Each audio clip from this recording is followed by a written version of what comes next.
room. I'm in a place called Arena, a boutique hotel. And on the surface, very nice. Decent little bedroom. Can get tune up TV, can get shit to happen there. No internet, absolutely none of this free internet they were promising me, nothing. And that bed is just a disgrace. That bed has had a herd of elephants having orgies on it because it's just sinks. I mean, you can probably see a sag in the middle of it now, it's that sinky. And I've got a bad back and that's really not helped me. Look at my jacket's gone all yellow in the light. Normally it's grey. I've not slept well. I've got a hell of a long journey ahead of me. I think it's 300 and something kilometres, which is, you know, getting towards 200 miles. Which might not sound a lot, but after an hour my arse is going to be dying again.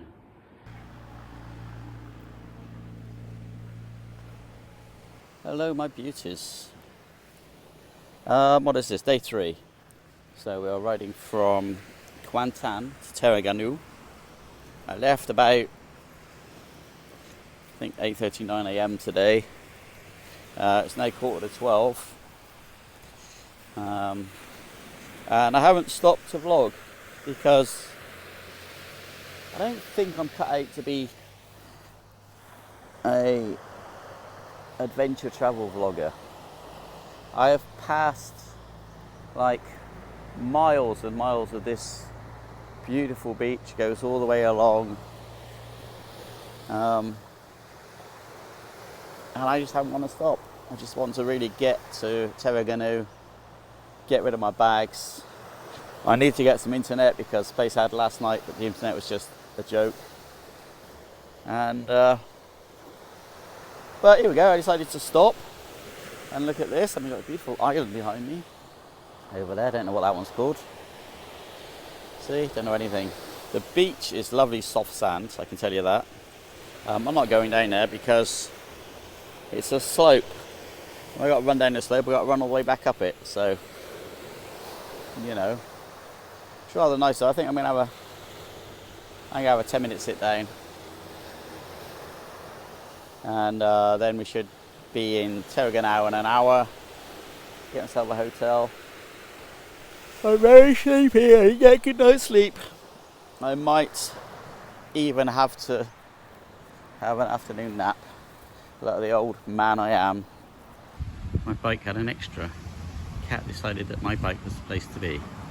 Don't burn yourself, kitten. Okay, we've arrived in Terengganu. The place you see behind me, that's going to be my room for the night. They must be rushed off their feet, poor dears. I mean, this COVID obviously isn't affecting them at all because I can't check in till 3 o'clock. So fucking inflexible. Never mind. COVID times, you know, we're not busy. I get there, the woman won't let me check in until 3 o'clock. It's like 1:45 when I got there. So in the end, I'm like, look, this is ridiculous. Surely you've got a room. Oh, we've got rooms, yeah. Well, can I have one? Yeah. Early check-in, 20 ringgit. That's about £4 in England, right? Let me just forget it. So, got back on my phone and I found this place. It's called the Rise Room. And I got here and I was pushing the doorbell and no doorbell, I was pushing buttons, nothing was happening. So then I phoned the number.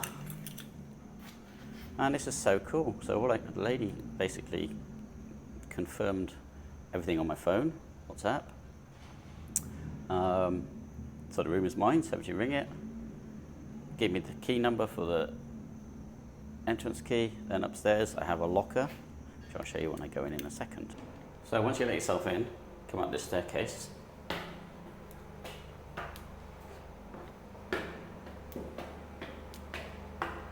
Very nice, sort of brushed concrete.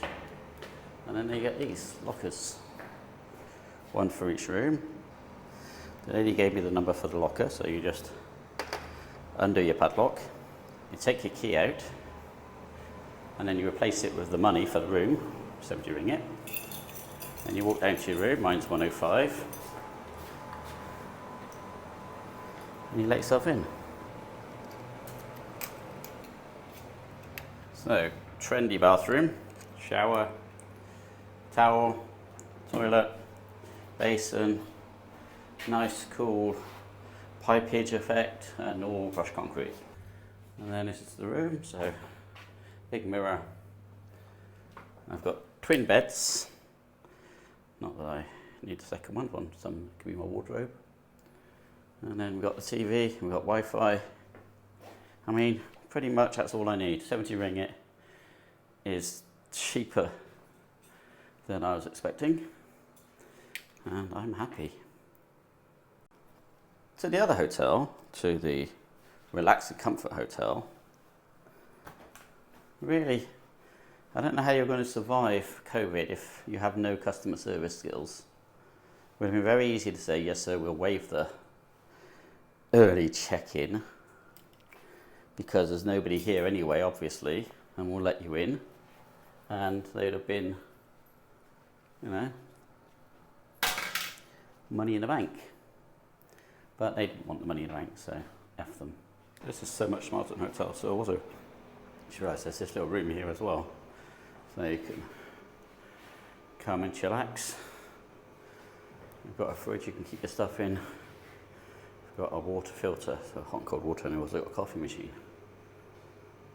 Pretty good. Gotta say, I'd rather be in here than that effing hotel anyway. So thank you.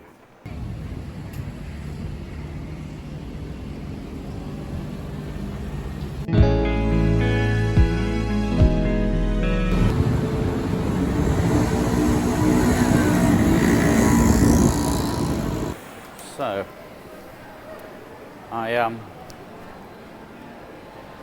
I need to confess, I think, or explain really.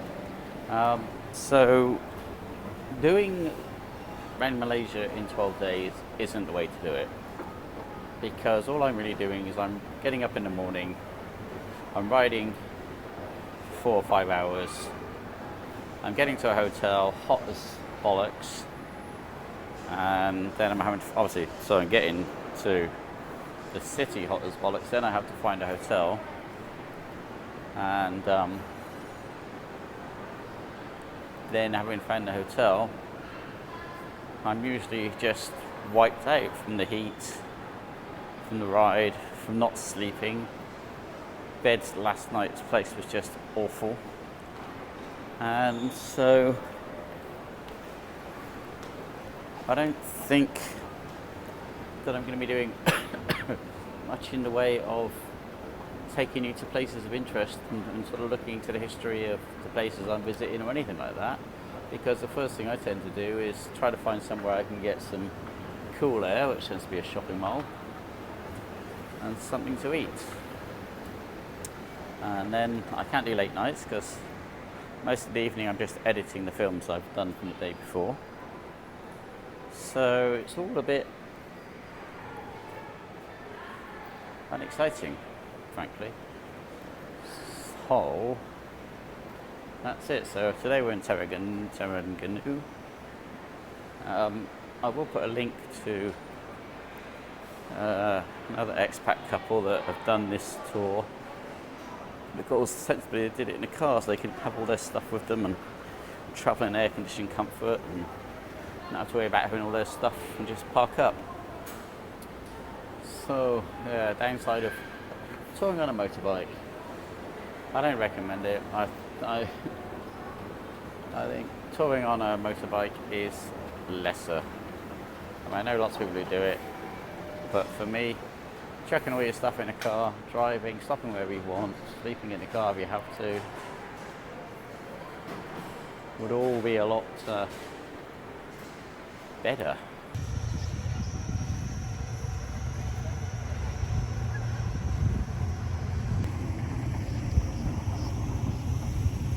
I got a Grab to take me to a mall that was listed on Google Maps, and when the taxi got there, it was a building site. Thanks Google, says it was open when I looked on your maps. Closed at 10 o'clock. Can't close, it's not even ever freaking finished. So I decided, rather than to take a grab back, I thought, well, you might as well walk it like a good boy, get a bit of exercise, get some of those steps in. Also, we need to find somewhere to eat. We have not eaten today. Have we? We haven't. So, I'm going to get something to eat. I've just been that way, which is the waterfront. It's alright, it's just a big waterfront. There's no like sexy beach or anything down there. So the plans are all falling apart. This is like, I suppose, my inexperience, having never done anything like this. So the things I've discovered already, this is day 3. Motorcycle touring sucks. I don't get it. Maybe it's me. Well, it is me, obviously. Other people do it and they do it better than I do. Fact is this. I'm hot as balls on the bike. You know, I live in Malaysia, that's what it's like. But I kind of insist on wearing long trousers and a proper bike jacket when I'm riding, even though it's a lightweight one, still padded.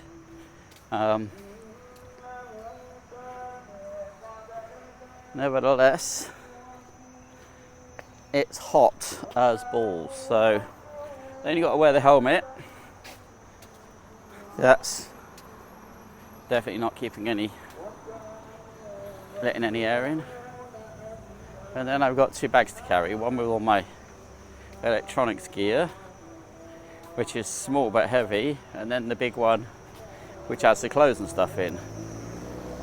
So what I do is I put the small one over my back, and the big one I basically put over my shoulder and then rest it on the tank,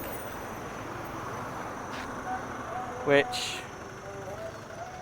does the job. But what I'm finding is I'm riding along and I'll see nice things and I'm like, I'm not stopping. I've got 3, 4, maybe even 5 hours ride ahead of me, and all I want to do is just get to where I'm going before the rains come.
Like and subscribe button.